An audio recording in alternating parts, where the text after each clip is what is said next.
ఈరోజు మనం మాట్లాడుకోబోయే అంశం ఏంటి అని అంటే ఒక అద్భుతమైనటువంటి ప్రేమ కథ. బైబిల్ గ్రంథంలో ఉన్నటువంటి ఒక అద్భుతమైనటువంటి ప్రేమ కథ.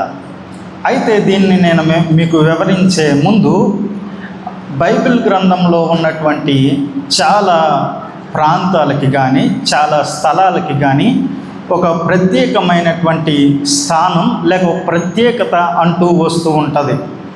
బైబిల్లో ఏ ప్లేస్, ఏ స్థలాన్ని మనం పరిశీలించినా కూడా దానికి చాలా ప్రాముఖ్యత అంటూ వస్తూ ఉన్నది. అయితే ఈరోజు మనం అలాంటి ప్రాముఖ్యమైనటువంటి ఒక స్థలం గురించి మనం ఈరోజు మాట్లాడుకోబోతున్నాం. ఈ స్థలం ఎలాంటిది అనంటే ఈ స్థలం ప్రేమకు పుట్టినిల్లు లాంటిది. ఈ స్థలంలో ఒక ప్రేమ ముగింపును మనం చూస్తాం. ఈ స్థలంలోనే ఒక ప్రేమ ఆరంభాన్ని చూస్తాం. ఈ స్థలంలోనే మరి ఒక ప్రేమ ఆరంభాన్ని కూడా చూస్తాం. ఈ స్థలంలోనే ఆ ప్రేమకు గుర్తు లేకపోతే ఆ ప్రేమకు ప్రతిఫలాన్ని కూడా మనం చూస్తాం. ఒక స్థలానికి ఉన్నటువంటి ప్రాముఖ్యత అది. అయితే ఒక ప్రేమకు ముగింపు అనేటువంటిది ఈ స్థలంలో చూస్తాం అని అన్నాం కదా. ఆ ప్రేమ ఎవరిది, ఎవరి ప్రేమ ముగింపు అనేటువంటిది మనం చూస్తే బైబిల్ గ్రంథంలో ఉన్నటువంటి యాకోబుకి 4 మంది భార్యలు ఉన్నారు. 4 మంది భార్యల్లో ఒక భార్యను చాలా ఎక్కువగా అమితంగా ప్రేమించాడు. ఎంత అమితంగా ప్రేమించాడు అనంటే ఆ వ్యక్తి గురించి నానా చాకిరీ చేయడానికి ఇష్టపడ్డాడు. లేదు అనంటే కొలువు చేయడానికి ఇష్టపడ్డాడు. ఆ వ్యక్తి గురించి 7 సంవత్సరాలు కొలువు చేశాడు తన మామ దగ్గర. దాని తర్వాత మరలా 7 సంవత్సరాలు అంటే 14 సంవత్సరాలు ఒక వ్యక్తి గురించి ఆయన వెచ్చించాడు అనంటే ఆ వ్యక్తి ఎంతగా ప్రేమించాడు అనేటువంటి విషయం మనకి అర్థమవుతూ ఉంది. యాకోబు ఎప్పుడైతే రాహేలును చూసిన వెంటనే ఆమె దగ్గరికి వెళ్ళి ఆమెను కౌగిలించుకుని ముద్దు పెట్టుకొని అంగలార్చిన విధానాన్ని మనం చూస్తాం. అంటే మన పరిభాషలో మనం చెప్పాలి అనంటే లవ్ ఎట్ ఫస్ట్ సైట్ అని అంటాం. మొదటి చూపులోనే ఆ వ్యక్తి మీద ప్రేమ కలిగింది అని చూస్తాం. ఆ వ్యక్తి మీద ప్రేమ కలిగి ఆ వ్యక్తి గురించి 14 సంవత్సరాలు ఆయన వెచ్చించి నానా చాకిరీ చేసి కొలువు చేసి ఆమెను సంపాదించుకున్నాడు. ఆయన సంపాదించుకున్న తర్వాత బాగానే ఉంది. అయితే ఆ యొక్క సందర్భంలో ఆ ప్రయాణంలో వారు బేతేల్ అనేటువంటి ప్రాంతం నుండి ఎఫ్రతా అనేటువంటి ప్రాంతం వస్తూ ఉన్నప్పుడు ఆమె ప్రసవించడానికి ఆమె సిద్ధంగా ఉంది ఆ ప్రయాణంలో. అయితే బెన్యామీనును ప్రసవించిన తర్వాత ఆమె చనిపోయిన తర్వాత ఆమెను ఎక్కడ పాతి పెట్టారు అనంటే ఎఫ్రాము అనేటువంటి చోట పాతి పెట్టారు కదా. అది దేనికి దగ్గరగా ఉన్నది అనంటే బెత్లెహేం అనేటువంటి ప్రాంతానికి చాలా దగ్గరగా ఉన్నది. ఇవి రెండు కూడా కలిసి ఉన్నటువంటి ప్రాంతాలు, ఎఫ్రాము మరియు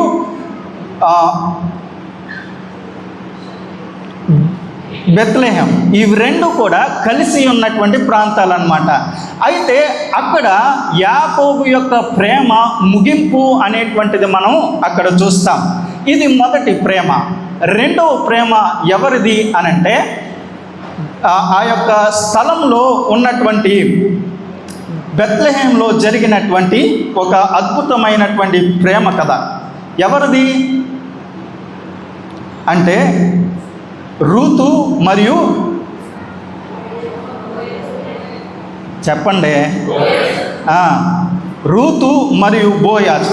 వీళ్ళిద్దరూ ప్రేమ ఎక్కడ ఆరంభం అయింది అనంటే బెత్లెహేం అనేటువంటి ప్రాంతంలోనే ఆరంభమైంది. దాని తర్వాత ప్రేమ ఎవరిదో తెలుసా?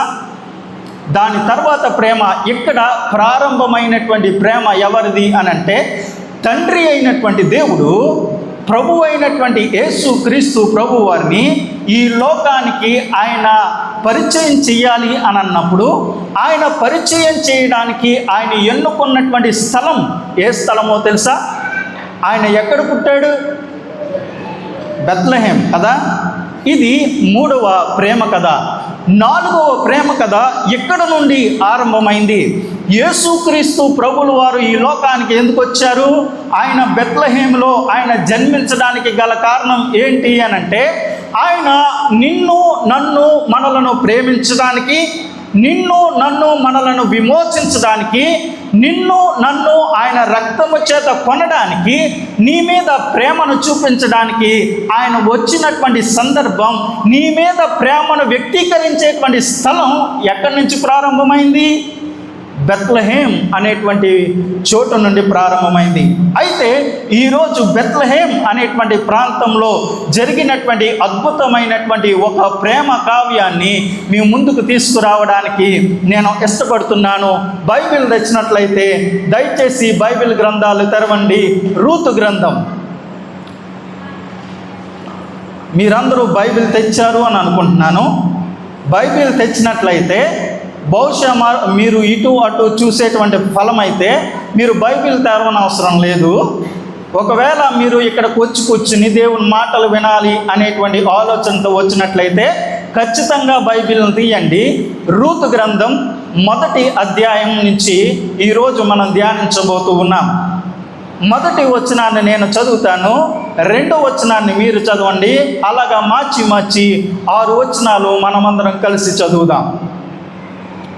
1వ వచనాన్ని నేను చదువుతూ ఉన్నాను, గమనించండి.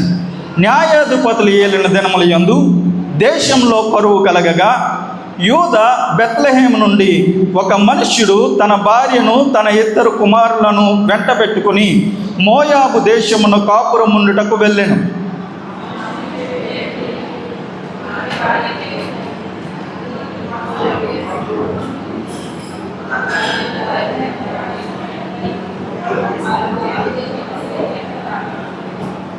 నయోమి పెనిమిటి అయిన ఎలీమెలెకు చనిపోయిన తరువాత ఆమెయు ఆమె 2 కుమారులు నిలిచి ఉండిరి.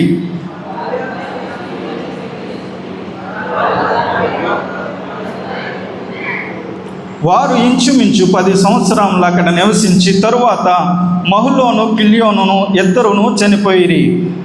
కాగా ఆ స్త్రీ తాను కనిన 2 కుమారులు తన పెనిమిటియు లేనిదాయను.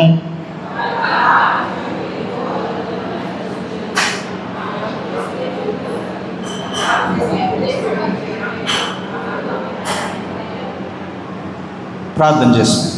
మహోన్నతుడానికి వందనాలు, స్తోత్రాలు. ఈ ఉదయకాల సమయంలో ఇటు రీతిగా చేరి నేను ప్రార్థించడానికి ఇచ్చిన సమయం కొరకై నీకే వందనాలు, స్తోత్రాలు. ఈ యొక్క వాక్యం ద్వారా మీరు మాతో మాట్లాడండి. మా హృదయాల్లో తండ్రి ప్రభువా, అయ్యా నీ యొక్క వాక్యంతో నింపమని, అయ్యా నీవు నాకు సహాయం చేసి నన్ను నడిపించమని, నా నోటి వాక్కు కాదు నాయనా, నా నోటి వాక్కు ద్వారా నీ మాటలు వినిపించమని ఈ యొక్క ప్రార్థన పాసాన్ని చేర్చుకోమని యేసునామమున అడిగి వేడుకొంచున్నాం పరమ తండ్రి, ఆమేన్. ఇక్కడ చూడండి, ఈ యొక్క వాక్య భాగం లేకపోతే మనం చదివినటువంటి వాక్య భాగం ఏదైతే ఉన్నదో ఇది ఎప్పుడు జరిగింది, ఎక్కడ జరిగింది అనేటువంటి విషయాన్ని నేను మీకు పరిచయం చేస్తాను. ఇది ఎప్పుడు జరిగింది అనంటే న్యాయాధిపతులు ఏలుతున్నటువంటి దినాలలో జరిగినటువంటి ఒక కథ. దీన్ని ఒక చరిత్ర గ్రంథంగా మనం చెప్తూ ఉంటాం. ఇది ఎప్పుడు జరిగింది అనంటే న్యాయాధిపతులు ఏలుతున్నటువంటి దినాల్లో జరిగింది. ఎక్కడ జరిగింది?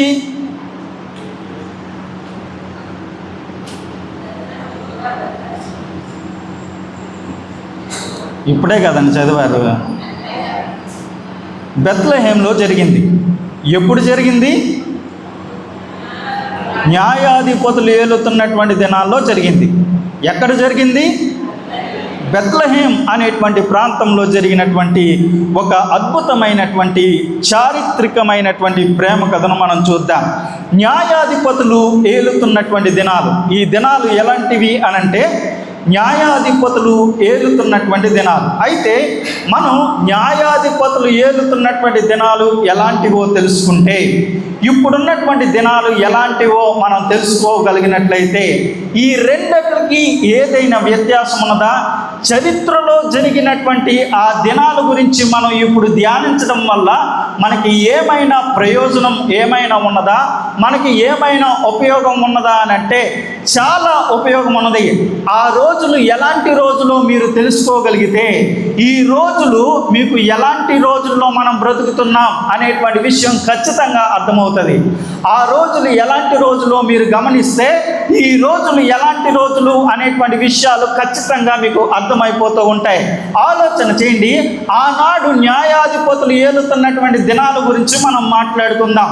అయితే ఇశ్రాయేలీయులు ఐగుప్తు దేశంలో బానిసలుగా ఉంటూ ఉన్నారు. వారు కటిక బానిసత్వం వహిస్తూ ఉన్నారు. ఎంత బానిసలుగా ఉన్నారు అని అంటే వారు బానిసత్వం వహించారు కానీ వారికి జీతం ఎప్పుడు ఎన్నడూ కూడా అందలేదు. అలాంటి కఠినమైనటువంటి దారిద్ర్యమైనటువంటి కఠినమైనటువంటి పనులు చేస్తూ వారికి విపరీతమైనటువంటి పనులు చేస్తూ ఏ విధమైనటువంటి లాభం పొందకుండా వారు కటిక చాకరీ చేస్తూ ఉన్నప్పుడు ఆ బాధలు వారు భరించలేక, ఆ కష్టాలు వారు భరించలేక, ఆ ఇబ్బందులు వారు భరించలేక వారు చేసింది ఏంటో తెలుసా? అయ్యా, మేము ఈ బాధలు భరించలేకపోతున్నాం, మేము ఈ కష్టాలు భరించలేకపోతున్నాం, మమ్మల్ని విమోచించవా, మమ్మల్ని కాపాడవా అని దేవుణ్ణి వేడుకుంటే వారి ప్రార్థన దేవుడు ఆలకించాడు, వారి మొరని దేవుడు ఆలకించాడు. వారి మొరని దేవుడు ఆలకించడమే కాదు, వారి కన్నీళ్లను దేవుడు చూశాడు. చూసి ఎలాగైనా సరే ఇశ్రాయేలీయులను ఐగుప్తు నుండి విమోచించాలి అనేటువంటి ఉద్దేశంతో దేవుడు ఒక నాయకుడిని ఎన్నిక చేసుకున్నాడు. ఆయన పేరే మోషే. మోషే నాయకత్వంలో ఇశ్రాయేలీయుల్ని ఐగుప్తులో నుండి విమోచించాలి అని అనుకున్నాడు. ఆ విధంగానే మోషే ఐగుప్తులో నుండి ఇశ్రాయేలీయులను బయటకు తీసుకొచ్చాడు. 40 సంవత్సరాలు వారు అరణ్యంలో తిరిగారు. 40 సంవత్సరాలు వారు అరణ్యంలో ప్రయాణమయ్యారు. ప్రయాణం అవుతూ వారు యోర్దాను అనేటువంటి ప్రాంతం వచ్చారు. ప్రాంతం వచ్చిన తర్వాత దేవుడు మోషేతో అన్నాడు, మోషే నువ్వు కొండెక్కు అని అన్నాడు. కొండెక్కిన తర్వాత దేవుడు మోషేకి ఏం చూపించాడో తెలుసా? నేను నీకు వాగ్దానం చేసినటువంటి దేశం అదే అని అన్నాడు. అదేంటి ప్రభువా, నీవు నన్ను ఎక్కడ దాకా తీసుకొచ్చావు, మళ్ళా ఇక్కడ కొండెక్కమన్నావు, కొండెక్కు చూసేదేముంది, ఒక వారం రోజుల్లో ఖచ్చితంగా ఆ యొక్క ప్రదేశానికి వెళ్తాం కదా, ఆ దేశానికి వెళ్తాం కదా అని అంటే నువ్వు వెళ్ళవు అని అన్నాడు. నువ్వు వెళ్ళవు అని అన్నాడు. అన్న తర్వాత ఏం జరిగిందో తెలుసా? మోషే ఏమయ్యాడు ఎవరికి తెలియదు. నడిపించిన నాయకుడు ఏమయ్యాడో ఎవరికి తెలియదు. దాని తర్వాత ఆ నాయకుని స్థానంలో ఇంకొక నాయకుడిని దేవుడు నిలిపాడు. ఆయన యెహోషువ. యెహోషువ చేసింది ఏంటి అని అంటే యోర్దాను నది దాటించాడు. దేవుడు చూపించినటువంటి సుసంపన్నమైనటువంటి దేశం వారిని తీసుకుని వెళ్ళాడు. 7 సంవత్సరాలు ఈ యొక్క యెహోషువ చేసినటువంటి పని ఏంటి అని అంటే కానాను దేశంలో ఉన్నటువంటి శత్రువుల్ని అందరినీ కూడా చెదరగొట్టి ఆ భాగాన్ని ఇశ్రాయేలుకి ఇచ్చాడు. ఇవ్వడమే కాదు, ఆ భాగాన్ని పంచిపెట్టాడు. ఎంతమందికి?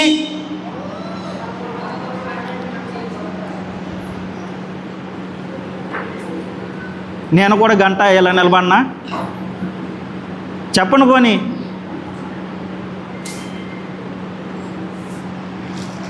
12 గోత్రాలకు దాన్ని అప్పగించేశాడు. బాగానే ఉంది. అప్పగించేసిన తర్వాత 17 లేకపోతే 18 సంవత్సరాలు వారికి పెద్దగా ఉన్నాడు. యెహోషువ పెద్దగా ఉన్నాడు. 110 సంవత్సరాలప్పుడు ఆయన చనిపోయాడు. చనిపోక ముందు జరిగినటువంటి సంఘటన ఏంటో తెలుసా? ఆ ఇశ్రాయేలీయులందరినీ పిలిచి ఆయన అద్భుతమైనటువంటి మాట ఒకటి మాట్లాడాడు. ఏంటో తెలుసా? 24:14 ఉంటుంది అద్భుతమైనటువంటి మాట. ఏంటో తెలుసా? నేనును నా ఇంటి వారును యెహోవాను సేవించెదం అనే మాట ఉంటుంది. అయితే మీరేం చేస్తారో చేసుకోండి అయ్యా, నేనును నా ఇంటి వారిని మాత్రం యెహోవాను సేవిస్తాం అని అన్నాడు. ఆ మాట విన్న తర్వాత ఇశ్రాయేలీయులందరూ కూడా ఏం చేశారో తెలుసా? నువ్వేంటయ్యా అలా చేసేది, మేము కూడా అలాగే చేస్తాము, మేము మా ఇంటి వారు ఖచ్చితంగా యెహోవాను మాత్రమే సేవిస్తాం అని దేవుని దగ్గర ప్రమాణం చేశారు వాళ్ళు. దాని తర్వాత యెహోషువ చనిపోయాడు. సమకాలికులు అయినటువంటి వారందరూ కూడా చనిపోయారు. యెహోషువ వయస్సు కలిగినటువంటి వారందరూ కూడా చనిపోయారు. చనిపోయిన తర్వాత ఒక దుష్ట తరం లేచింది. ఆ తరం మీకు ఎక్కడ ఉంటుందో చూపిస్తాను.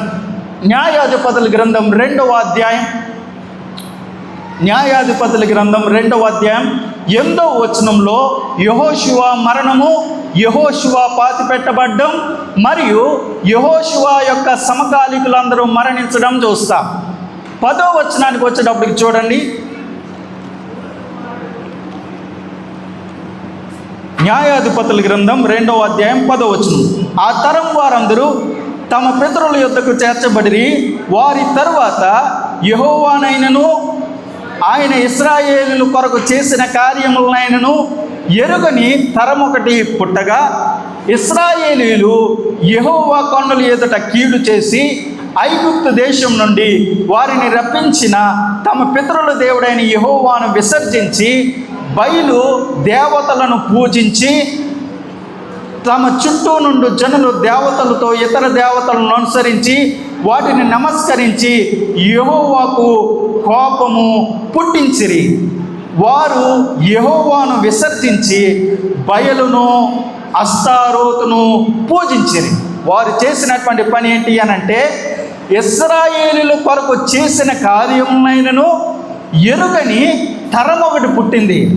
వారు ఏం చేశారు అనంటే, వారు యెహోవాను విసర్జించారు, దేవుణ్ణి విడిచిపెట్టారు, దేవుణ్ణి మరిచిపోయినటువంటి తరం ఆ తరం. ఆ దినాలు ఎలాంటివి అనంటే, దేవుణ్ణి మర్చిపోయినటువంటి దినాలు ఆ దినాలు.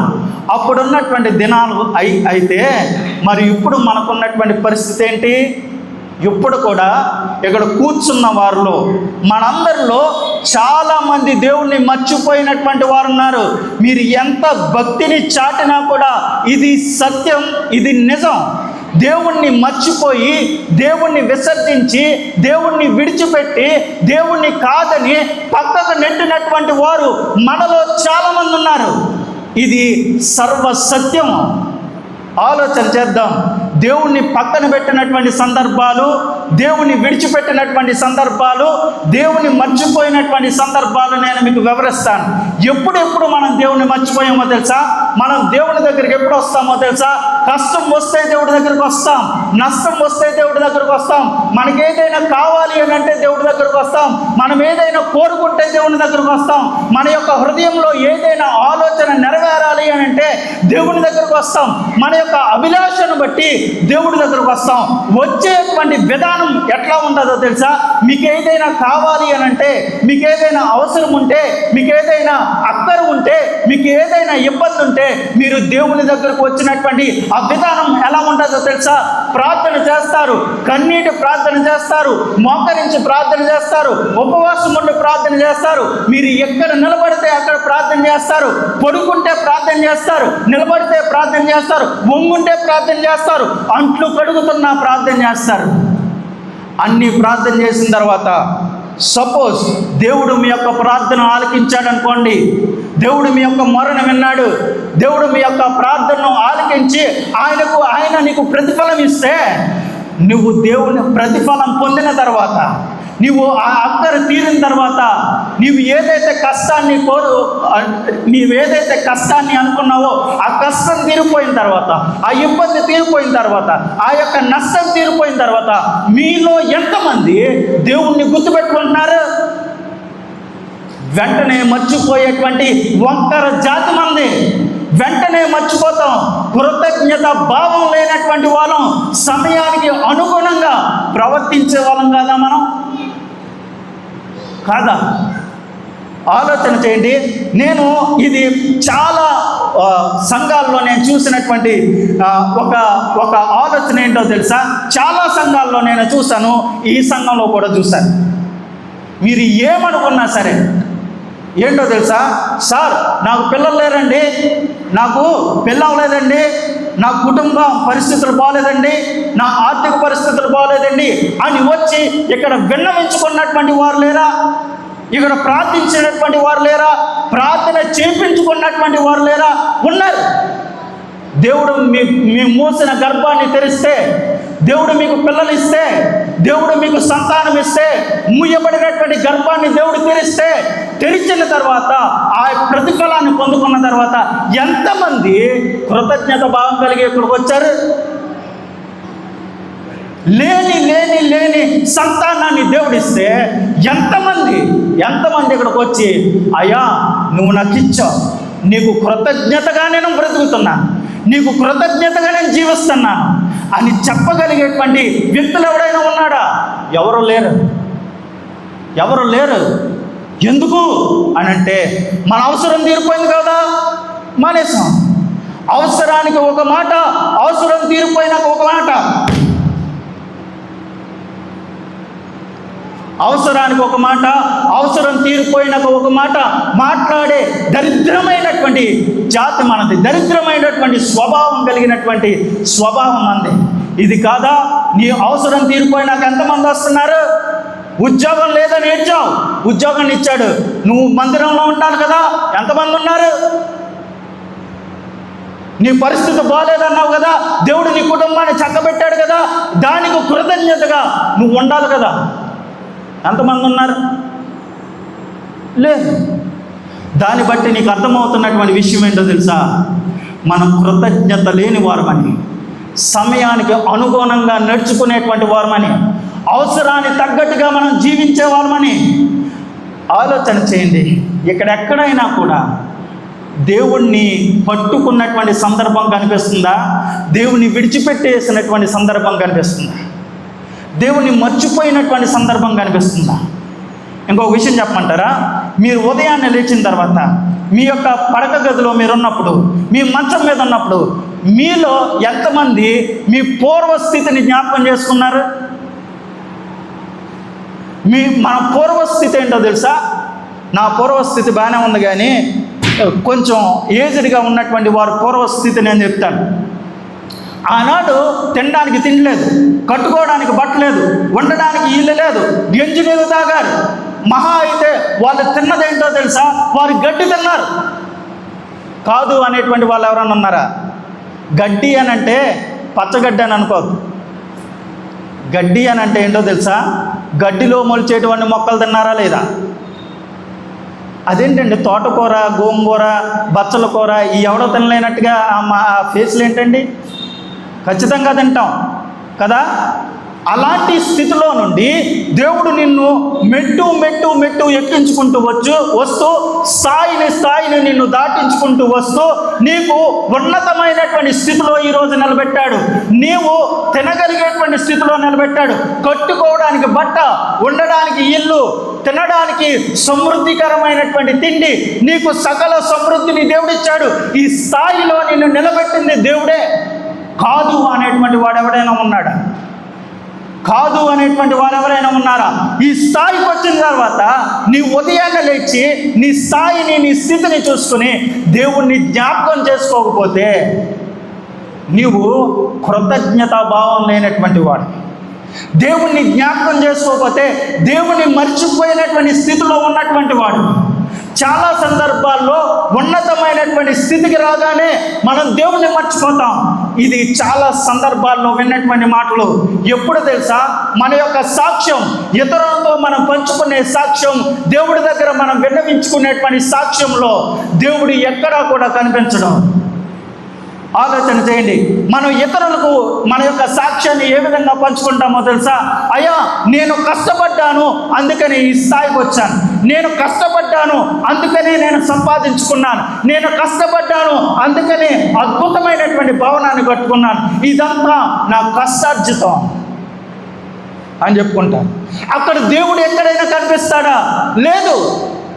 దేవుడు ఎక్కడ కనిపించడం. దేవుడు నీ దగ్గర కనికరించనిదే, దేవుడు నిన్ను కనికరించందే, ఆయన కృప నీ మీద చూపందే, ఆయన దయాలత్వం నీ మీద చూపందే, ఆయన హస్తము నీ మీద ఉండనిదే, ఆయన కన్ను దృష్టి నీ మీద ఉండనిదే. ఇవేవైనా నీ జీవితంలో సాధ్యం అని అనుకుంటున్నావా? కాదే. ఇంకొక గొప్ప విషయం చెప్పనా? చాలామంది దేవుని సన్నిధిలో నిలబడి సాక్ష్యాలు చెప్తారు. చెప్పినప్పుడు వారిని వారు హెచ్చించుకునేటువంటి పని చేస్తారు. అది తప్ప అనంటే ముమ్మాటికి తప్పే. దేవుని సన్నిధిలో దేవుడు మాత్రమే హెచ్చించబడాలి. నీ ప్రతి మాటలో దేవుడు హెచ్చించబడాలి, దేవుడు స్తుతించబడాలి, దేవుడు గణపరచబడాలి. దేవుడు నాకు ఇది చేశాడు అని దేవుడిని మాత్రం పైకెత్తేటువంటి సాక్ష్యం అవసరం.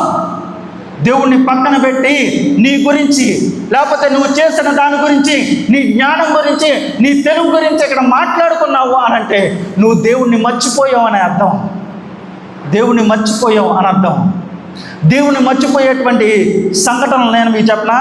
మీలో చాలామంది ఎక్కడైనా మీటింగులు జరుగుతుంటే, ఎక్కడైనా సువార్త కూడికలు జరుగుతుంటే, ఎక్కడైనా మహాసభలు జరుగుతుంటే అక్కడికి వెళ్ళి నూనె తెచ్చుకుంటారు. నూనె తెచ్చుకుని మీ ఆలోచన ఏంటో తెలుసా, మన ఆలోచన ఏంటో తెలుసా, అది రాస్తే రోగం పోతుంది అని, అది రాస్తే రోగం పోతుంది అనే ఉద్దేశంతో నీవు దాన్ని కొని తెచ్చుకుంటావు. నీకు ఎవరి మీద నమ్మకం ఉంది? నీకు ఎవరి మీద నమ్మకం ఉంది? నూనె సీసా మీద, దేవుడి మీద. మనకి నమ్మకం ఎక్కడ ఉంటుందో తెలుసా? నూనె సీసా మీద ఉంటుంది. చాలామంది చేసేటువంటి పనులు ఏంటో తెలుసా? కర్చీఫ్లు అమ్మితే కర్చీఫ్లు కొని తెచ్చుకుని మీకు తలపొడ వస్తుందా, నెత్తి మీద వేసుకుని పడుకుంటారు.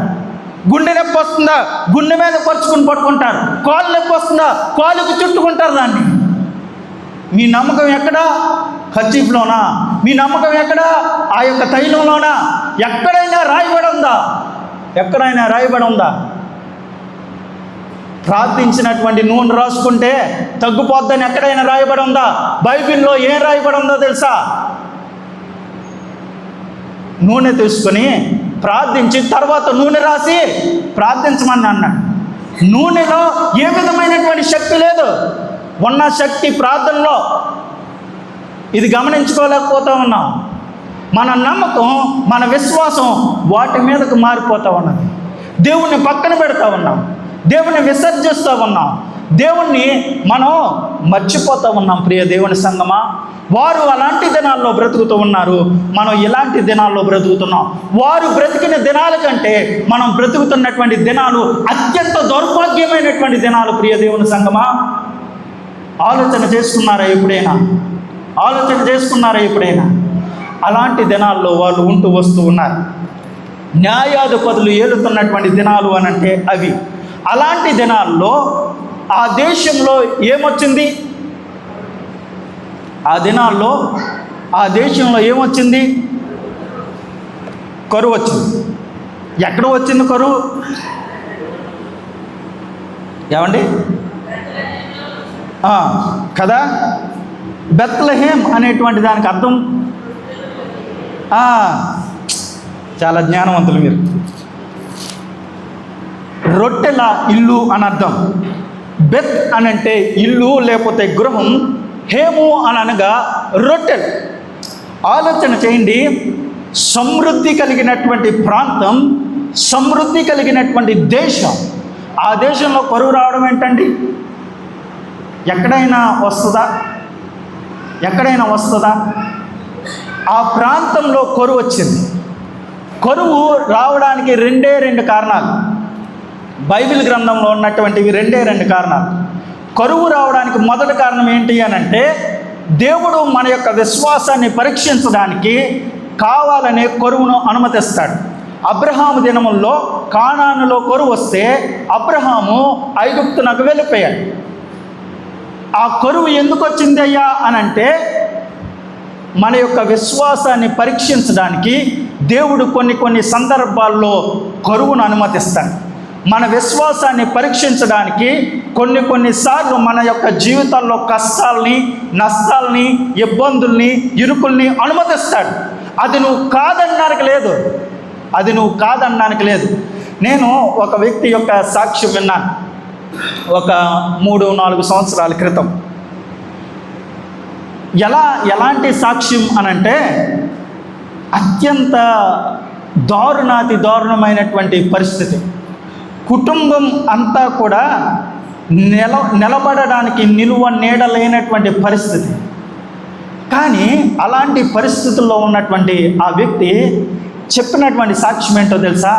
అయ్యా, దేవుడు మాకున్నటువంటి విశ్వాసాన్ని పరీక్షించడానికే మాకు ఇన్ని కష్టాలు పెడుతున్నాడేమో అండి, మాకు ఇన్ని నష్టాలు కలుగజేస్తున్నాడు అనుకోండి, ఇన్ని ఇబ్బందులు మా యొక్క జీవితంలోనికి రావడానికి గల కారణం మా విశ్వాసం ఎలాంటిదో దేవుడు చూడడానికేమో అండి అని. మీకు ఒక విషయం చెప్తాను. భర్త పెరాలిసిస్ స్ట్రోక్ వచ్చి మంచం మీద పడిపోయాడు. భార్య కోవిడ్ వచ్చి మంచం మీద పడిపోయింది. పిల్లోడు కోవిడ్ వచ్చి మరొక రూమ్లో ఉన్నాడు. ఒక అమ్మాయి మాత్రమే ఏమీ లేకుండా ఉంది. అలాంటి పరిస్థితుల్లో ఇంకో కొన్ని క్షణాల్లో ఇంకా ఊపిరి ఆగిపోద్ది అనేటువంటి పరిస్థితుల్లో కూడా దేవుడు సహాయం చేశాడు. అలాంటి అతి దీనమైనటువంటి పరిస్థితుల్లో ఉన్నప్పుడు దేవుడు మెల్లమెల్లగా వారిని స్వస్థపరిచినప్పుడు ఆమె చెప్పినటువంటి సాక్ష్యం ఏంటో తెలుసా? అయ్యా, మేము తినడానికి తినలేదండి, అప్పుడు మమ్మల్ని కనికరించేవాడు లేడు, చూసేవాడు లేడు. అలాంటి పరిస్థితుల్లో నుండి మేము వచ్చాం.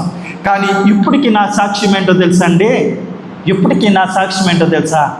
మా విశ్వాసం ఎలాంటిదో దేవుడు పరీక్షించడానికి పెట్టాడు. కానీ దేవుడు మనల్ని శోధనలో పెట్టడానికి కాదండి, నన్ను కరువులోకి నెట్టేయడానికి కాదండి, నన్ను ఆ పరిస్థితుల్లో ఉంచేయడానికి కాదండి అని అన్నది. ఆ వ్యక్తి సాక్ష్యం ఉన్న తర్వాత ఒక్కసారి ఒళ్ళు జలధరించింది. ఏంటి ఈ విశ్వాసం? ఏంటి ఈ భక్తి? అన్నీ బాగున్నా నాకు ఎలాంటి విశ్వాసం లేదే, అన్ని సకల సమృద్ధి కలిగినటువంటి మాకు ఎలాంటి విశ్వాసం, ఎలాంటి భక్తి లేదే. కానీ ఏమీ లేని, అతి హీనమైన, అతి దౌర్భాగ్యమైన, ఏమీ లేని పరిస్థితుల్లో ఉన్నటువంటి వారికి ఆ విశ్వాసం ఎక్కడి నుంచి వచ్చింది? దేవుడు కలిగిస్తే వచ్చింది. నీకు తినడానికి తిండి ఉంది కదా, కట్టుకోవడానికి బట్ట ఉంది కదా, ఖర్చు పెట్టుకోవడానికి విపరీతమైనటువంటి డబ్బులు ఉన్నాయి కదా, మరి నీకు విశ్వాసం రప్పించుకోవడానికి, విశ్వాసం కనపరచడానికి నీకేంటి ప్రాబ్లం?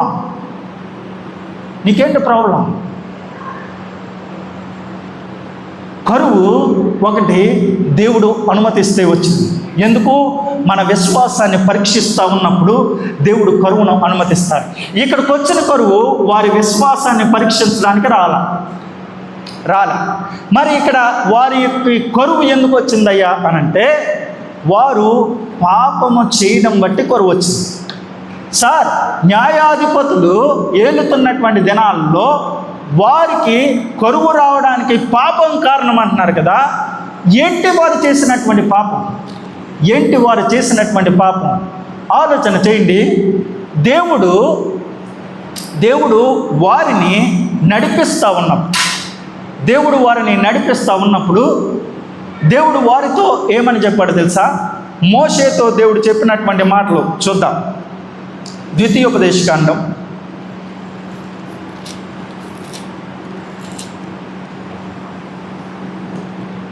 దేవుడు మోషేతో చెప్పినటువంటి మాటలు ఎప్పుడు చెప్పాడు అనంటే, ఇశ్రాయేలుని నడిపిస్తూ ఉన్నాడు. ఇంకో కొన్ని రోజుల్లో వాగ్దాన దేశంలోకి వీళ్ళు వెళ్ళిపోతున్నటువంటి మొదట మోషేకి దేవుడు చెప్తున్నటువంటి మాటలు, ఇదిగో నీకు నేను స్వాధీనపరుస్తున్నటువంటి దేశం వెళ్తున్నారు కదా, మీరు జాగ్రత్త వహించాలి అనేటువంటి ఉద్దేశంతో ఈ మాటలు దేవుడు చెప్తున్నాడు. చూడండి, 7వ అధ్యాయం, ద్వితీయోపదేశకాండము 7వ అధ్యాయం. నీవు స్వాధీనపరచుకోబో దేశంలోనికి నీ దేవుడైన యెహోవా నిన్ను చేర్చి జనములను అనగా సంఖ్యకును బలమునకును నిన్ను నియమించిన హిత్తీయులు, గిర్గీషీయులు, అమోరీయులు, కానానీయులు, ఫెరిజ్జీయులు, హవీయులు, యెబూసీయులు 7 జనులను నీ ఎదుట నుండి వెళ్ళగొట్టిన తరువాత నీ దేవుడైన యెహోవా వారిని అప్పగించినప్పుడు నీవు వారిని హతము చేయవలెను. దేవుడు వారికి చెప్తున్నటువంటి మాటలు ఏంటో తెలుసా?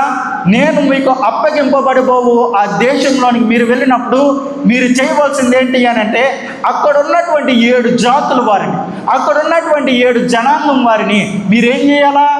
హతం చేయాలి. తర్వాత చూడండి, వారిని నిర్మూలన చేయాలి.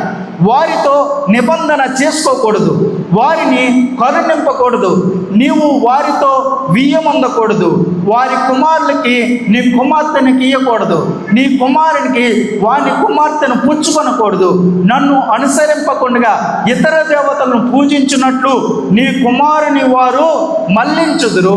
అందును బట్టి యెహోవా కోపాగ్ని నీ మీద రగులుకొని ఆయన నిన్ను త్వరగా నశింపజేయును.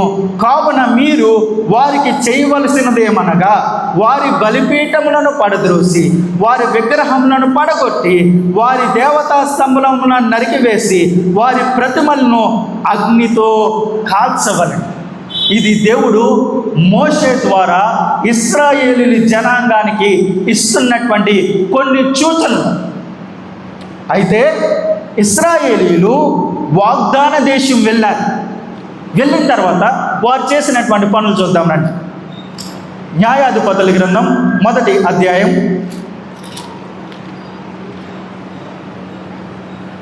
1వ అధ్యాయం కొన్ని వచనాలు నేను మీకు చదువుతాను. ఆ వచనాల్లో మీరు చూడండి. దేవుడు వారిని అందరినీ వెళ్ళగొట్టమన్నాడు, వారిని కైవసం చేసుకోమన్నాడు, ఆ భూభాగాన్ని అంతటినీ కూడా స్వతంత్రించుకోమన్నాడు దేవుడు. కానీ వీరు ఆ భూభాగానికి వచ్చిన తర్వాత దేవుడు సుసంపన్నమైనటువంటి దేశాన్ని వారికి తీసుకొచ్చిన తర్వాత వారు చేసినటువంటి పనిని మనం చూద్దాం. చూడండి 19వ వచనం, 1వ అధ్యాయం 19వ వచనం. యెహోవా యోధా దేశస్థులకు తోడై ఉన్నందున వారు మన్య దేశమునకు స్వాధీనపరచుకొనిరి. అయితే మైదానమందు నివసించు వారికి ఇనుప రథములున్నందున వారిని వెళ్ళగొట్టలేకపోయారు. దేవుడు వారిని ఏమన్నాడు? మిగిలి ఉన్నటువంటి వారిని వెళ్ళగొట్టమన్నాడు. వీళ్ళు ఏం చేశారు? వెళ్ళగొట్టలేదు. ఇది మొదటిది. రెండవది 21వ వచనం చూడండి. యెరూషలేములో నివసించు యెబూసీయులు బెన్యామీలు వెళ్ళగొట్టలేదు. ఏంటంట? మొదట వారు వెళ్ళగొట్టలేదు, వీరు కూడా వెళ్ళగొట్టలేదు. దాని తర్వాత 27వ వచనం చూడండి. మనష్షీయులు బెత్సాయను దాని పల్లెను, తాయినకును దాని పల్లెను, దోరుని వాసులను దోరు పల్లెను, ఎబ్లాయిమును దాని పల్లెను, మెగద్దో నివాసులను మెగద్దో పల్లెలను స్వాధీనపరుచుకోలేదు. దేవుడు వారికి చెప్పినటువంటి మాట ఏంటో తెలుసా? చూడండి. వారికి ఇంకా 29-30 వచనాల్లో కూడా చూడండి. వారు 28వ వచనంలో వారిని బొత్తిగా వెళ్ళగొట్టలేదు అనే మాట ఉందా? చివరి మాట. ఇంకా మాట చూద్దాం. దాని తర్వాత 29వ వచనంలో ఎఫ్రాయిములు గేజేరులో నివసించిన కానానీయులను వెళ్ళగొట్టలేదు కదా. గేజేరులో కానానీయులు వారి మధ్యను నివసించిరి, జెబులోనీయులు నివాసులు వెళ్ళగొట్టలేదు. ఈ మాటలు మీరు వింటున్నారా? 19వ వచనం, 21వ వచనం, 27, 28, 29, 30 వచనాల్లో వారు చేసింది ఏంటి అనంటే వారు వెళ్ళగొట్టలేదు. దేవుడు ఏం చెప్పాడు అనంటే యెహోషువకు అద్భుతమైనటువంటి మాట చెప్పాడు. చూడండి. యెహోషువ గ్రంథం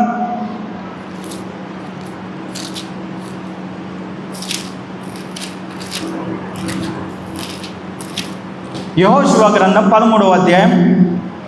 యెహోషువ బహుదినములు గడిచిన వృద్ధుడు కాగా యెహోవా అతనికి ఇలాగూ సెలవిచ్చును, నీవు బహుదినములు గడిచిన వృద్ధుడవు, స్వాధీనపరచుకొనుటకు అతి విస్తారమైన దేశము ఇంకా మిగిలింది. దేవుడు ఏమన్నాడు? మీరు స్వాధీనపరచుకోవాల్సినటువంటి స్థలం, స్వతంత్రించుకోవాల్సినటువంటి ప్రాంతం ఇంకా ఉంది. యెహోషువ ఆ యొక్క కానానులోకి వెళ్ళిన తర్వాత కొంచెం భూమిని ఆయన స్వాధీనపరచుకొని 12 గోత్రాలకు పంచిపెట్టి ఇచ్చేశాడు. దాని తర్వాత ఇంకా స్వాధీనపరచుకునేటువంటి స్థలం ఇంకా చాలా ఉంది. దేవుడు ఏమన్నాడో తెలుసా? అయ్యా, మీరు వారిని అందరినీ వెళ్ళగొట్టేసి ఆ భూభాగాన్ని మీరు స్వతంత్రించుకోండి, ఆ భూభాగాన్ని మీ చేతిలోకి తీసుకోండి అని దేవుడు అంటే, వీళ్ళు చేసినటువంటి పాపం ఏంటో తెలుసా? వారిని వెళ్ళగొట్టలేదు, వారిని వారితో పాటు ఉంచుకుని వారికి వెట్టి చాకరీ పనులు అప్పగిస్తూ వారి మధ్య నివసించడానికి వీరు అవకాశం ఇచ్చారు. అవకాశం ఇవ్వడం బట్టి జరిగిందేంటో తెలుసా? వారే వీరయ్యారు, వీరే వారయ్యారు.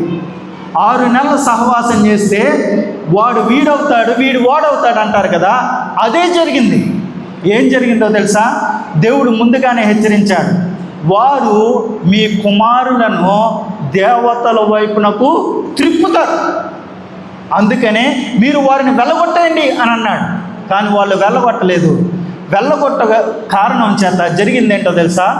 వారి యొక్క ఆచార సాంప్రదాయాలన్నీ కూడా వీరికి అబ్బిని. ఆచార సాంప్రదాయాలన్నీ కూడా వీరు అలవర్చుకున్నారు.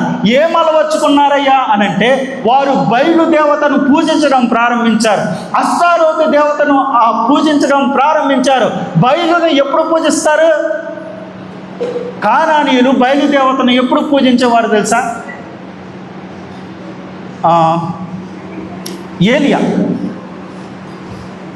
ఏలియా 3.5 సంవత్సరాలు వర్షం కురవదు అని అన్నాడు. అక్కడ ఉన్నటువంటి వారు ఎవరికి ప్రార్థన చేశారు? బయలుదేవత. ఎందుకు ప్రార్థన చేశారు? వర్షం రాదన్నాడండి. వర్షం రాదని చెప్పాడు. వాళ్ళు ప్రార్థన చేయడానికి గల కారణం ఏంటి? ఏం కావాలని ప్రార్థన చేశారు?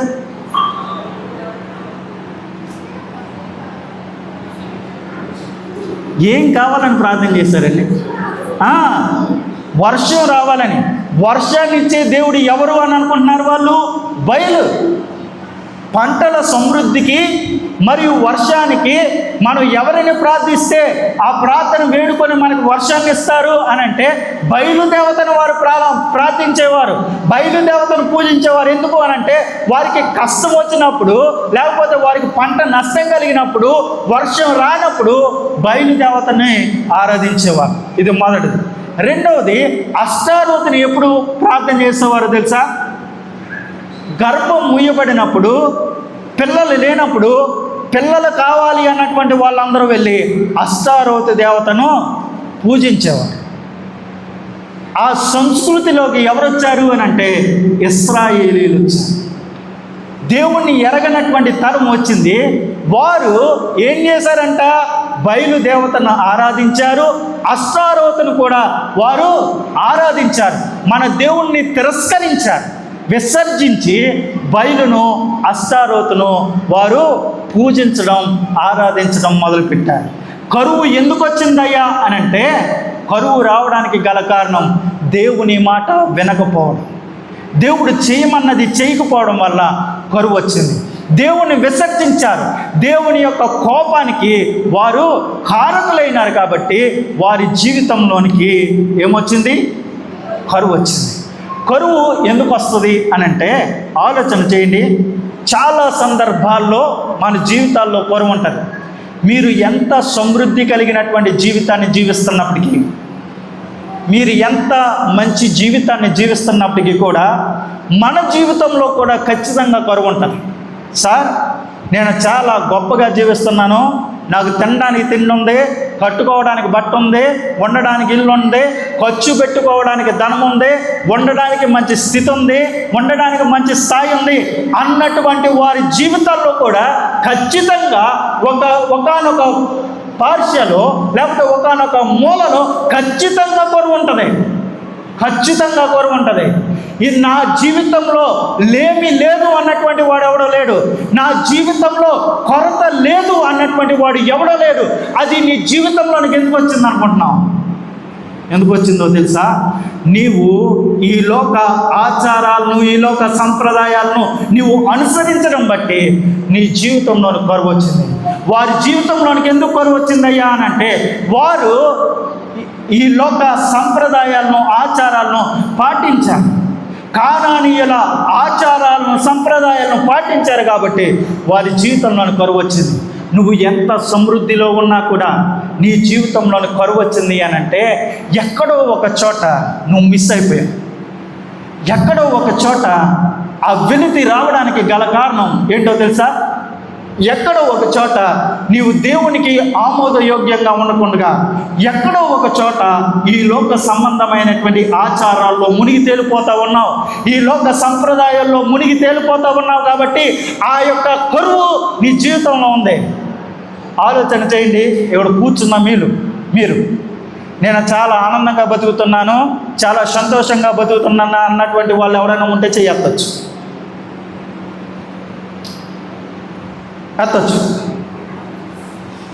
నేను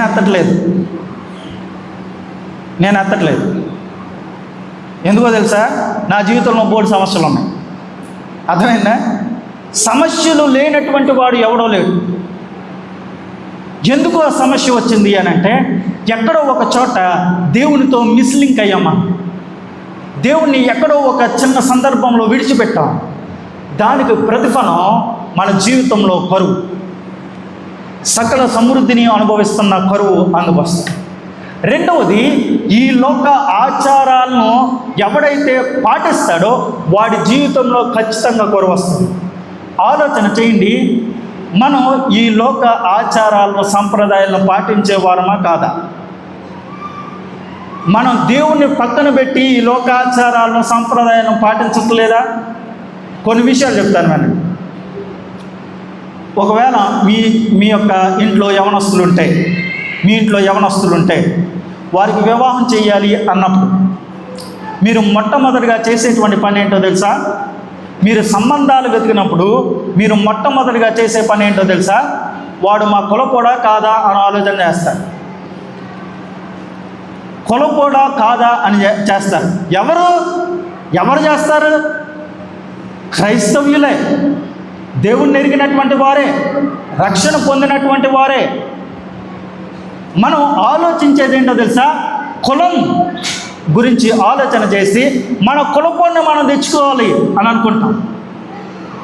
ఆలోచన చేయండి, బైబిల్ గ్రంథంలో ఎక్కడైనా కులం గురించి ప్రస్తావించడం జరిగిందా? దేవుడు ఎక్కడైనా కులం గురించి ప్రస్తావించాడా? దేవుడు చెప్తున్నటువంటి మాట ఏంటో తెలుసా? నేను మిమ్మల్ని అందరినీ ఏకరీతిగా ప్రేమిస్తున్నా. దేవుడు లోకమును ఎంతో ఎలా ప్రేమించాడు? ఒకరిని ఎక్కువగా ఒకరిని తక్కువగా కాదు. కానీ మనకి ఈ భేదం ఎలా వచ్చింది? ఒక విషయం చెప్పంటారా? ఈ భేదం అనేటువంటిది ఈ లోకం నుంచి మనం తెచ్చుకున్నటువంటి ఒక ఆచారం.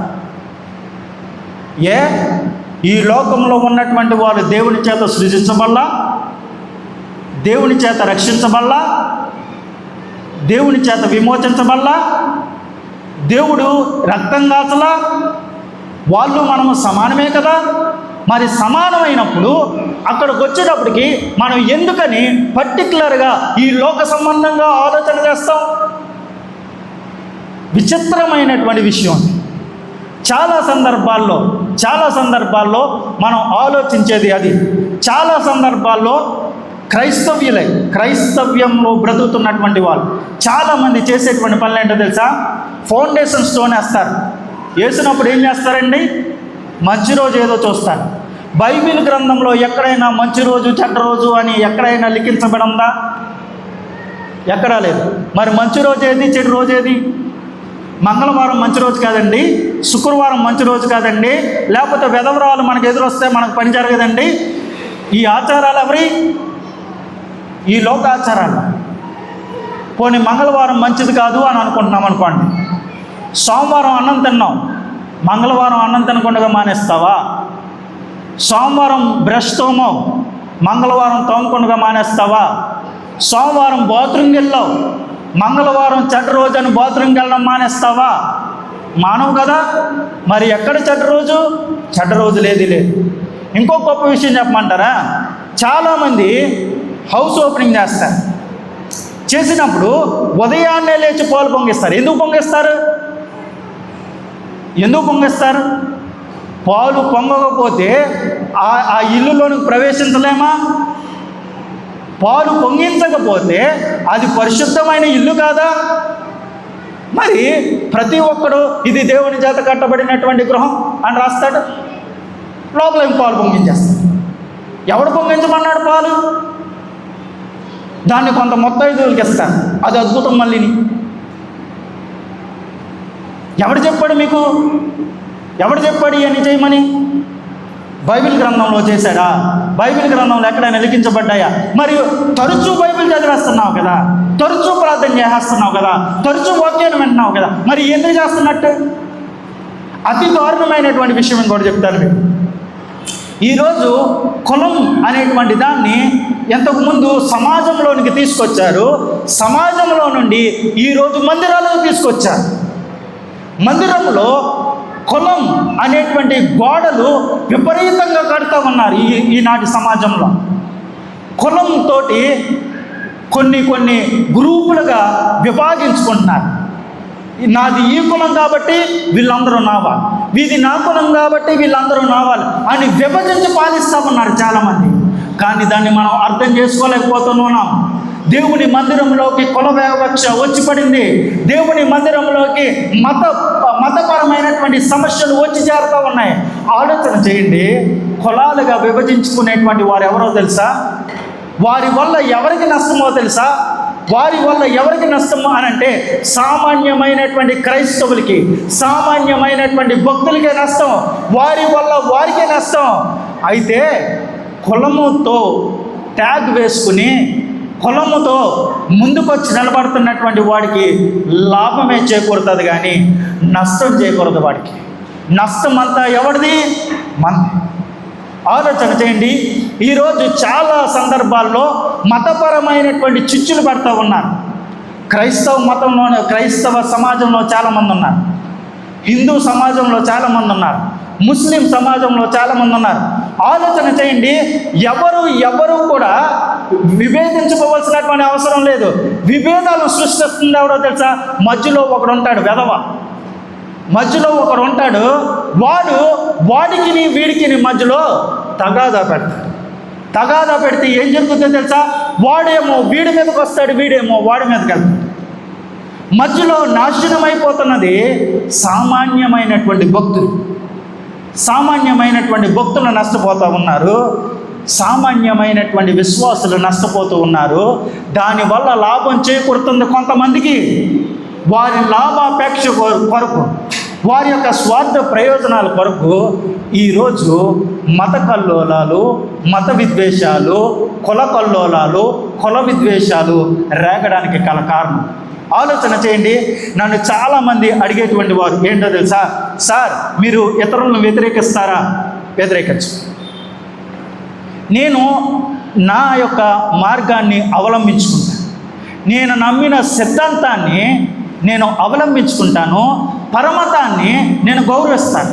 ఏ విధంగా గౌరవిస్తాను? నా మతాన్ని నేను గౌరవించినట్లుగా, నా దేవుణ్ణి నేను గౌరవించినట్లుగా పరదేవుణ్ణి కూడా నేను గౌరవిస్తాను. ఎందుకు? వారి విశ్వాసం వాళ్ళది, నా విశ్వాసం నాది. ఎందుకో తెలుసా? పరమత సహనం ఉండాలి. కానీ ఈరోజు అది లేకపోవడానికి గల కారణం కొంతమంది దరిద్ర స్వభావం కలిగినటువంటి వారు మతాల మధ్యలో, కులాల మధ్యలో చిచ్చులు పెట్టి పబ్బాన్ని గడుపుకునే ప్రయత్నం చేస్తూ ఈరోజు రాజకీయ పరిస్థితులు కూడా ఆ విధంగానే మార్చిపాడేస్తారు. ఆలోచన చేయండి. మతం లేకపోతే రోజు లేకపోతే దినాలు ఇవన్నీ కూడా ఎక్కడా లేవండి బైబిల్లో. ఏ మతస్థుడి గురించి కానీ, ఏ కులస్థుడి గురించి కానీ బైబిల్ వేరుగా చెడ్డగా రాయలేదు. దేవుడు ప్రస్తావించలేనటువంటి వాటిని మనం పట్టుకుని దాని మీదే మనం వెళ్ళిపోతూ ఉన్నాం. దానివల్ల కష్టం చేకూరుద్దా, నష్టం చేకూరుద్దా అని అంటే ఖచ్చితంగా కష్టం, నష్టం మన యొక్క జీవితంలోనికి వస్తుంది. ఆ పరిస్థితుల్లో వీళ్ళందరూ కూడా ఆ విధంగా కరువును వారి యొక్క జీవితంలోనికి ఆహ్వానించుకున్నారు. బెత్లెహేం నుండి ఒక మనుష్యుడు తన భార్యను, తన 2 కుమారులను వెంట పెట్టుకుని మోయాబు దేశంలో కాపురం ఉన్నట్టుకు వెళ్ళిపోయాడు. ఏంటంట? కరువు వచ్చింది. కరువు వచ్చిన వెంటనే ఒక్క కుటుంబం, బెత్లెహేములో అందరికీ కరువు వచ్చింది. బెత్లెహేములో అందరూ ఉన్నారు, కానీ ఒక్క కుటుంబం బయటకు వచ్చింది. ఎందుకు వచ్చిందో తెలుసా? వేరొక చోట మేము మంచిగా బతకొచ్చని, వేరొక చోట సమృద్ధి ఉంది, అక్కడ మేము మంచిగా బ్రతకొచ్చని అక్కడ నుండి ఇక్కడికి వచ్చాం. దీనికి అర్థం చెప్పండి. బెత్లెహేం అన్నట్టు అర్థం రొట్టెల ఇల్లు. మోయాబు అని అంటే 108వ సంకీర్తనలో అద్భుతమైనటువంటి మాట ఒకటి ఉంటుంది. ఏంటో తెలుసా? మోయాబు నేను కాళ్ళు కడుక్కొను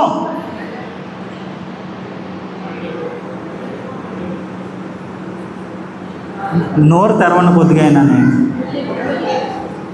చాలా అసహనంగా ఉంది. మోయాబు నేను కాలు కడుక్కొను పల్లెం. అర్థమైందా మీకు? రొట్టెలు ఇల్లు ఎక్కడ, కాలు కడుక్కునేటువంటి స్థలం ఎక్కడ? వారు ఎక్కడి నుండి ఎక్కడికి వచ్చారు? రొట్టెల ఇంటిలో నుంచి కాళ్ళు కడుక్కునేటువంటి ధూళి ఆ ప్రదేశానికి వచ్చారు. ఎవడైనా వస్తాడా? కరువు వచ్చిందండి, సపోజ్ కరువు వచ్చింది, వాళ్ళు అక్కడ ఎందుకు ఉండిపోయారు? బోయాజు అక్కడ ఉండిపోయాడు. బోయాజు కరువు లేదా? ఉంది. బోయాజు అక్కడ ఉండిపోయాడు. కరువు వచ్చినా సరే, ఒకవేళ కరువులో ఉండి అయ్యా మాకు కరువు వచ్చింది, నీవు నన్ను కరుణించు అని అంటే దేవుడు ఎప్పుడో కనికరిస్తాడని, దేవుడు ఎప్పుడో మా ప్రార్థన వింటాడని, దేవుడు ఖచ్చితంగా మాకు సహాయం చేస్తాడనేటువంటి నమ్మకం ఎవరికి ఉంది? బెత్లెహేములో ఉన్నటువంటి వారికి నమ్మకం ఉంది. నమ్మకం ఎవరికి లేదు? ఎలీమెలెకు, నయోమి వారి కుమారులకి ఏం లేదు? దేవుడు సహాయం చేస్తాడు అనేటువంటి నమ్మకం లేదు. అందుకనే వెళ్ళిపోయాడు. దేవుడు ఉండమన్నటువంటి స్థలంలో ఉండకుండా నీవు వెళ్ళిపోతే నీకు కలిగేదేంటో తెలుసా?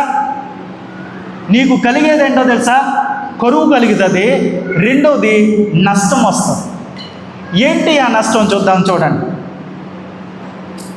మనుషుల పేరు ఎలీమెలెకు, అతని భార్య పేరు నయోమి, అతని ఇద్దరు కుమారుల పేర్లు మహ్లోను, కిల్యోను. వారు యూదా బెత్లెహేమ వారి ఎఫ్రాతీయులు. వారు మోయాబు దేశమునకు వెళ్ళి అక్కడ కాపురముండ్రి. నయోమి పెనిమిటి అయిన ఎలీమెలెకు చనిపోయిన తర్వాత ఆమెయు ఆమె ఇద్దరు కుమారులు నిలిచి ఉండిరి. వారు మోయాబు స్త్రీలను పెండ్లి చేసుకునిరి. వారిలో ఒకదాని పేరు ఓర్ఫా, రెండవ దాని పేరు రూతు. వారు ఇంచుమించు 10 సంవత్సరాలు అక్కడ నివసించిన తరువాత మహ్లోను, కిల్యోను ఇద్దరు కూడా చనిపోయారు. వారు మోయాబు వెళ్ళిన తర్వాత మొదటి చావు ఎలీమెలెకు చనిపోయాడు. అది కష్టమా కాదా? వెళ్ళిపోయిన కారణం చేత వచ్చింది కష్టమా, నష్టమా, ఇబ్బందా, ఇరుక అన్నీ వచ్చినాయి కదా? లాభం ఏమన్నా చేకూరిందా? లేదు కదా. ఒకటి జరిగింది.